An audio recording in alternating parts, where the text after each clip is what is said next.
Week 7. Oh my goodness. But really, we're finishing 7 and we're coming into 8. And I graded, of course, your work for week 7. And at this point, I know some students are definitely trying to catch up. And I understand with a class like this, trying to catch up when you've gotten behind can be really challenging, but it also can be done. But you just have to dedicate enough time to it. So there's a couple of questions I'm going to be asking throughout today's discussion. Attendance, right? First, this semester I've set up my courses with this one difference, as far as you have to work through the course in sequence. I'm curious, did you realize that? Have you encountered like, oh, I wish I could move forward without being required to move through? Has there been either a plus or a minus to that fact? So that's one thing if you felt like replying to. So as I move, and the reason I ask, let me just say this, the reason I ask is that my goal in doing it was to help students understand, because sometimes students will skip to a section that they haven't done the pre-work for, and sometimes it can hurt your grade.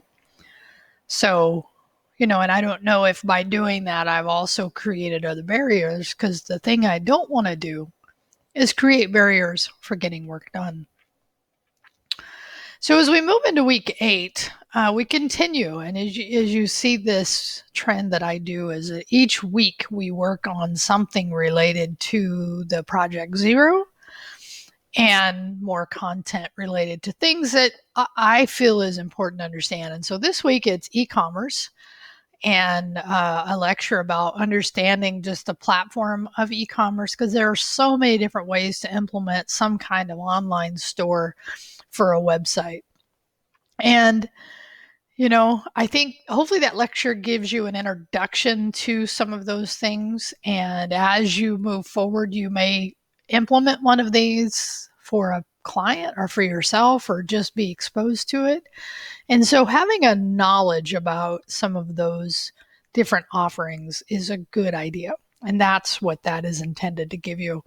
And then we complete the menu and build out some of your pages this week as we continue forward. So let me just remind everyone again that your menu and your subpages are not intended to be links in that main page content. Remember, I talked about a couple of weeks ago, the idea is that when you click on one of your menus, possibly when you got your template, that it would send you to somewhere in that page. We call that an anchor link. And for our project, you need to be able to, I don't say break it, but there's a term we use called refactor it, to actually allow for a separate physical page in your site. So most of you have gotten this, but I just want to be clear, because if you don't do that by the time you get to the end of this class, it will hurt you when I'm grading.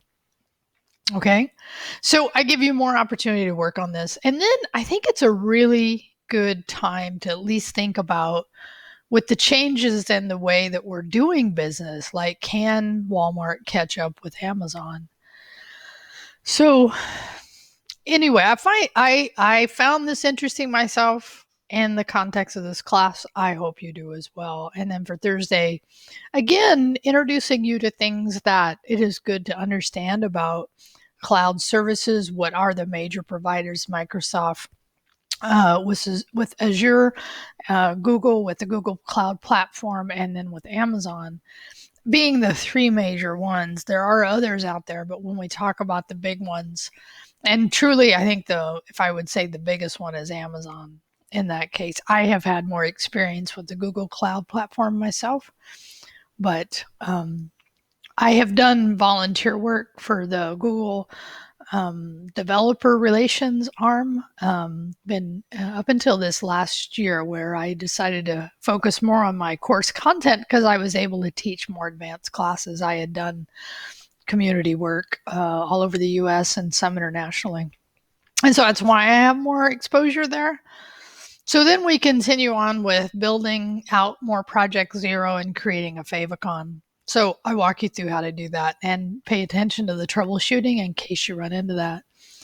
And so the thing here about the dev build systems, and I didn't talk about this when we did the template, and I don't know if I talked about it a lot here because there are different, and these again is just software that helps us manage the idea of when we create the site, there are processes that need to be done before we deploy. Now, in our case, we're not actually going through those processes, but in real world web development, you would. And there'd be various things like optimizing code. Like if you ever seen, and I think at some point in this class they talked about it, but if not, if you see a MIN extension or type, not extension, but in the name, like very commonly we saw it on Bootstrap, that's a minimize. And what that does is there's software that goes through that code that is Bootstrap CSS or whatever part of Bootstrap you're using.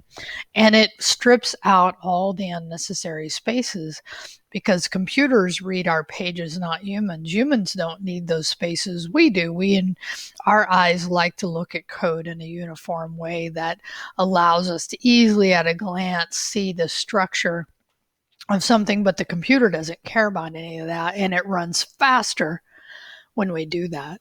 So these build systems, that's one of the things they do. Other things they do is optimize where that code is. There's something that's called above the fold, and it's really that very beginning of a website, like what do we put there so that users, especially if they're on lower devices or really any device, it feels quick to them because when they load that website, they see some content immediately and there's a feeling of, oh, this thing's fast, when in reality, as you're kind of starting to look, you meaning the user, it's actually loading in the background.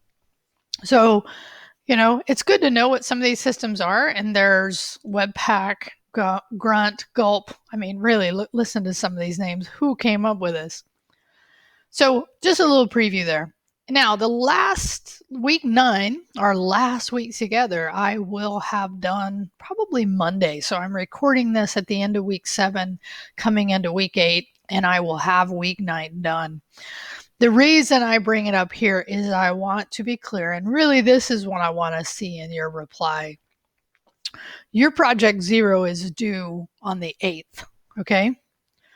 Now, it is good to submit it early if you can, because I will go through it, I will look at it, and give you feedback if you've missed something.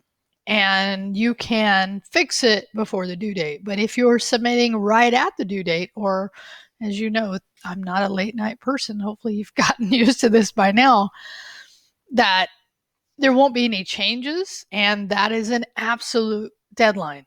I wake up Friday morning the 9th.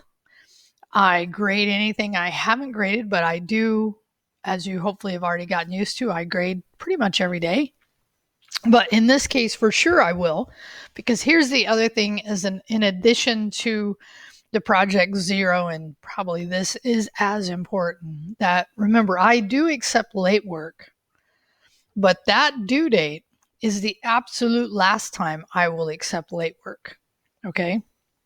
So if you're like working to catch up, and I know there's a group of you that is true for you, then you definitely need to be making sure you're on this idea that the last time you can submit something is going to be that Project Zero at the same time. So again, another reason not to wait if you're catching up. So I've given you a couple of reasons to work ahead here, but so just know that that's true. So the last thing I want to say here, and maybe I've talked about it, but I never find it hurts to mention it again, just to kind of go into the student view, is that you can, in your grade, do the what if scenario, because if you send me a question that says, Rio, how do I pass? How do I get a particular grade? Right? You can come in here and put in a grade that you think. It's like, if I do late work, the max I'm going to get is 75%. Okay. So I was kind of holding there to see if you remember. So what you can do here is you can put in the what if scenario and answer the question, what work do I need to do to get what in grade in this class? And of course, you can do that all the way up to the project zero. Now, even though project zero says it's 100 points, and it is, what's most important here is this idea here above me, which is the project is worth 25%, and then current topics, hands-on, and lectures. So there's only one project zero. So there's only one opportunity to get that part, 25% of your grade. So, and I think based on what I see the work you're doing, most of you seem to be enjoying this part, which I think we all do. I think it's just normal that we enjoy doing more hands-on work. It's just like it's good to understand theory, and in this class I've introduced you to some concepts that are theoretical, not stuff you're using. But I know it's always more fun for me when I can get hands-on. Okay? All right. So the thing I want you to reply with on this is actually two things. Do you understand the due dates and the end of this class and how it works? And do you understand the last time you can submit late work? Okay? So in your reply, I want to see those things, because I don't want it to be a surprise when we come to the end of week 9 and this class is over and you were like, well, wait, I was thinking I had the weekend of week 9 and you don't. So I want you to be informed about what that is. And I was happy to see that some of you are going to be taking 85, and I was ecstatic to see some of you are actually considering taking my JavaScript class next semester, CIT93. Indeed, it is being taught next semester online. And if you haven't heard, Fresno City is online again next semester. So anyway, have a wonderful, wonderful Friday. Whenever you listen to this, it is a beautiful, beautiful, so grateful to look at the sky and see it and have the air be cleaner, and grateful for all aspects and everyone that helped make that, and just our world in general. Documentation recommendation, if you want one. I just watched it and it was absolutely the best thing I've seen in a while, mostly because it gave me hope, and it's called Kiss the Ground. And it's about how do we help our world that we've created become much healthier and combat the clear indications of climate change. If you're interested in these topics, Netflix has it. It's called Kiss the Ground. Like I said, I don't normally make these kind of recommendations, but this one really was powerful for me, and I highly recommend it. Anyway, have a great weekend. I'll talk to you soon.